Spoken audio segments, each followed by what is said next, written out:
سن رکھو کہ جو آسمانوں میں ہیں اور جو زمین میں ہیں سب اللہ ہی کے ہیں، اور جو اللہ کے سوا دوسروں کو پکارتے ہیں وہ شریکوں کی پیروی نہیں کرتے۔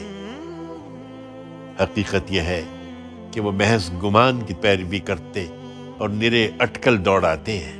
سنو، وہ اللہ ہی ہے جس نے تمہارے لیے رات کو تاریک بنایا تاکہ اس میں آرام کرو، اور دن کو روشن بنا دیا تاکہ معاش کی جد و جہد کرو۔ اس میں یقیناً ان لوگوں کے لیے نشانیاں ہیں جو سنتے ہیں۔ انہوں نے کہا ہے کہ خدا نے اولاد بنا رکھی ہے، وہ اس سے پاک ہے کہ کسی کو اولاد بنائے۔ وہ ایسی ہر چیز سے بے نیاز ہے، زمین اور آسمانوں میں جو کچھ ہے سب اسی کا ہے، تمہارے پاس اس کی کوئی دلیل نہیں ہے۔ کیا تم خدا پر ایسی بات لگاتے ہو جس کا تم علم نہیں رکھتے؟ کہہ دو اے پیغمبر کہ جو اللہ پر جھوٹ لگاتے ہیں وہ ہرگز فلاح نہیں پائیں گے۔